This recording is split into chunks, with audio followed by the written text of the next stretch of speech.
Hello everybody, Ed0626 here, hoping you're all having a fantastic day today. First and foremost, I want to apologize for the lack of content on the channel over the course of the last couple of weeks. I got really sick about the week after Thanksgiving, and I just haven't been able to make any content. My work schedule has been very busy, which is a good thing, which means I make more money, but bad thing when it comes to actually taking the time to sit down, play some video games, and make some content for everybody. But lo and behold, here I am, and we're going to be talking today about Season 3 of Battlefield 2042, and on top of that, the new map, Spearhead.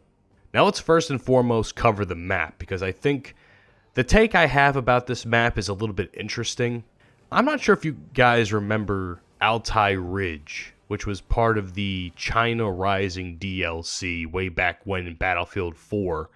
But for some reason, I don't know why, maybe the fact that it's a mountainous kind of area that we're in, the map just kind of gives me Altai Ridge vibes. And that's not necessarily saying, you know, it's a bad map. I actually do really like the map. I like the capture points. I think the buildings and the outside areas offer different kinds of combat, which is unique depending on what setting you're in. The inside offers a lot of great infantry gunfights, and the outside allows for great vehicle maneuvers as well as infantry gunfights. It's not overly saturated with vehicles, which is also a good thing, but there's a nice balance of vehicles and troops on the ground, and that's great. I haven't really noticed any choppers on this map, and maybe just because I haven't just had that issue with them, but I've noticed like jets, and you know, jets in this game are kind of, to me, a non-factor, so I don't really mess with jets all that much. But I think there are some choppers. I just haven't had enough experience with them to really know whether or not they're on the map, because to me they're not really much of a factor, at least in my playing experience. I could be wrong. On top of that, I have been able to unlock the Rorsch MK4 or 5, I forgot what they called it, but it's basically, again, a Battlefield 4 callback when it comes to the Final Stand DLC, which was a pretty good DLC. They made a weapon based off that, and I was pretty pleased to hear that, because I didn't really get to use the Rorsch all that much when I would play the DLC maps in Battlefield 4. But then, well, I started actually playing with the gun and using it for a couple of different settings. And I will say this much.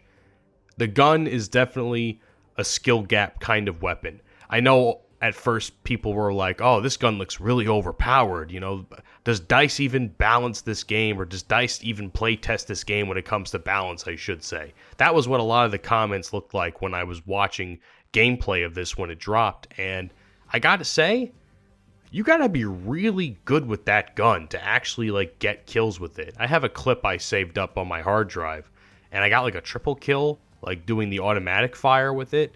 But it's a really hard gun to use, because it's that delay that before you fire the gun, there's this slight delay, and it has to charge up, and then it starts firing, which could mean life or death when it comes to depending on the type of gunfight that you're in. So I haven't really found a whole lot of success with the gun. I kind of feel more or less indifferent about the weapon, to be honest with you all, but that's not to say it's not a bad gun. But it's not my first choice when it comes to picking a weapon depending on the map I'm playing. Honestly, it's probably, in my opinion, right now, a bottom tier type of weapon. I also don't really see it a whole lot in regards to the overall Battlefield player base, because I just don't get killed with it a lot. I'd say I get killed more so right now by weapons from the last season than anything so far this season. Like, I haven't run into anybody using the throwing knives.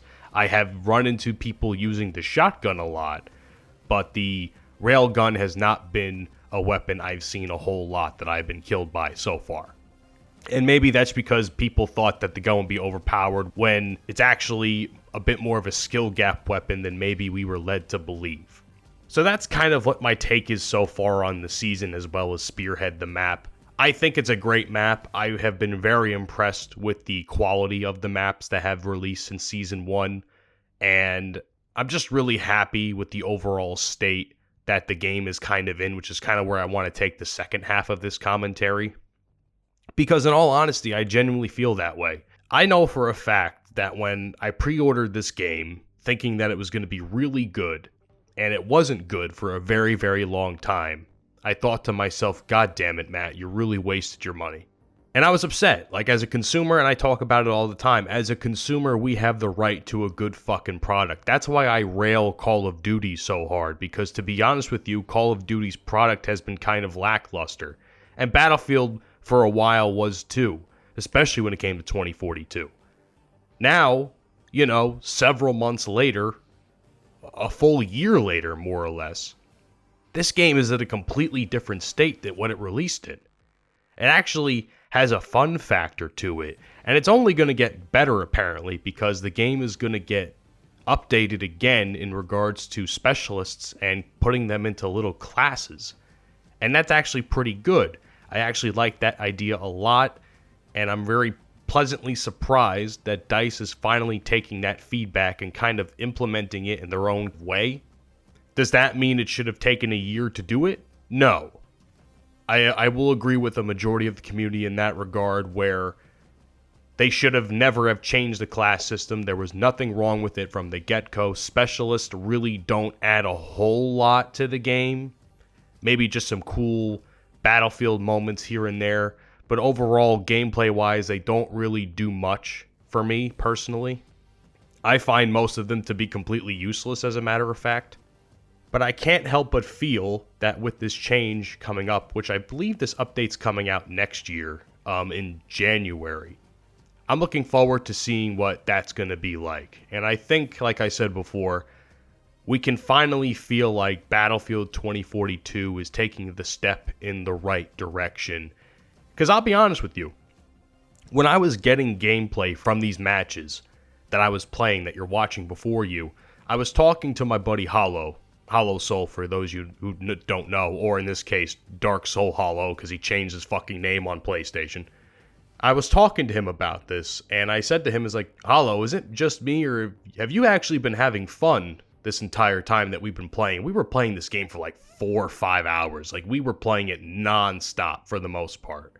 And he's like, yeah, man, I'm having fun. Like, I didn't find myself getting frustrated. I didn't find myself getting angry. I found the game to be performing exceptionally well. I just felt really good about playing the game, and I can't say I felt that way within the first couple of months of this game's release. I was frustrated. I was angry that I was losing gunfights. I was trying to understand the maps. I was trying to understand the changes that they were implementing. And now, on top of that, the game's performance just felt super laggy and buggy, and I don't really see that as much anymore, and I feel really good that I can play a game and bring content to you guys and just sit back and enjoy, you know, because I haven't enjoyed multiplayer online gaming for a long time. I really haven't. Like, Call of Duty over the last couple of years, to me, has not put out games that I want to play. Battlefield, for a while there, was kind of putting out what I would say were decent games, like with Battlefield 5, and 2042 obviously, like I said, had a very, very, very rough start.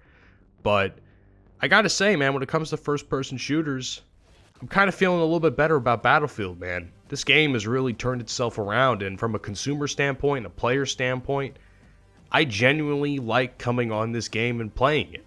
I can't say the same for other games I've been playing recently, like Destiny, because Destiny is just so fucking time-consuming, and the rewards that they give us are fucking nothing.